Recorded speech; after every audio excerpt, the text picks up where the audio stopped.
ಇಂತಹ ಅಭೂತಪೂರ್ವವಾದಂಥ ಉತ್ಸವದಲ್ಲಿ ಫೆಬ್ರವರಿ 5ನೇ ತಾರೀಕು ಸಾಯಂಕಾಲ 7 ಗಂಟೆಗೆ ಒಂದು ವಿಶೇಷವಾದಂತಹ ಬಹುಭಾಷಾ ಕವಿಗೋಷ್ಠಿಯನ್ನು ಕೂಡ ಆಯೋಜನೆ ಮಾಡಲಾಗಿದೆ. ಬಹುಭಾಷಾ ಕವಿಗೋಷ್ಠಿಯಲ್ಲಿ ತೆಲುಗು, ಕನ್ನಡ, ಮರಾಠಿ, ಹಿಂದಿ, ಉರ್ದು ಹೀಗೆ ವೈವಿಧ್ಯಮಯವಾದಂಥ ಭಾಷೆಯಲ್ಲಿ ಕವಿಗಳು ತಮ್ಮ ಕವಿತೆಗಳನ್ನು ವಾಚನ ಮಾಡುವಂಥ ಸಮಾರಂಭವನ್ನು ಕೂಡ ಈ ಉತ್ಸವದಲ್ಲಿ ಆಯೋಜನೆ ಮಾಡಲಾಗಿದೆ.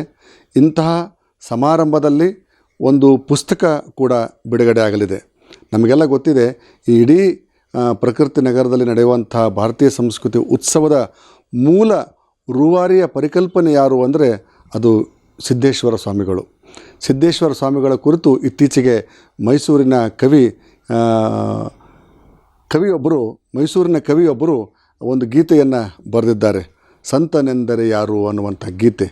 ಈ ಸಾಲಿನ ಶೀರ್ಷಿಕೆಯನ್ನಿಟ್ಟುಕೊಂಡು ಸುರಪುರದ ಶ್ರೀನಿವಾಸ್ ಜಾಲವಾದಿಯವರು ಮತ್ತು ರಮೇಶ್ ಕೋಟ್ಯಾಳ್ ಅವರು ಒಂದು ಕೃತಿಯನ್ನು ಸಂಪಾದನೆ ಮಾಡಿದ್ದಾರೆ.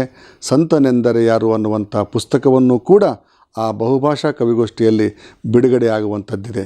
ಈ ಇಡೀ ಬಹುಭಾಷಾ ಕವಿಗೋಷ್ಠಿ ಮತ್ತು ಈ ಪುಸ್ತಕ ಬಿಡುಗಡೆಯ ಸಮಾರಂಭದ ಸಾನ್ನಿಧ್ಯವನ್ನು ಶ್ರೀ ಕ್ಷೇತ್ರ ನಾಲ್ವಾರದ ಶ್ರೀ ಕೋರಿಸಿದ್ದೇಶ್ವರ ಸಂಸ್ಥಾನ ಮಠದ ಪರಮಪೂಜ್ಯರಾದಂಥ ಡಾಕ್ಟರ್ ಸಿದ್ಧತೋಟೇಂದ್ರ ಶಿವಾಚಾರ್ಯ ಮಹಾಸ್ವಾಮಿಗಳವರು ಸಾನ್ನಿಧ್ಯದಲ್ಲಿ ಕನ್ನಡ ಸಾಹಿತ್ಯ ಪರಿಷತ್ತಿನ ನಿಕಟಪೂರ್ವ ಅಧ್ಯಕ್ಷರು ಹಾಗೂ ಕೇಂದ್ರ ಸಾಹಿತ್ಯ ಅಕಾಡೆಮಿಯ ಸದ್ಯದ ಸದಸ್ಯರೂ ಆಗಿರುವಂಥ ನಾಡೋಜ ಡಾಕ್ಟರ್ ಮನು ಬಳಿಗಾರ್ ಅವರು ಈ ಸಮಾರಂಭದಲ್ಲಿ ಭಾಗವಹಿಸಲಿದ್ದಾರೆ.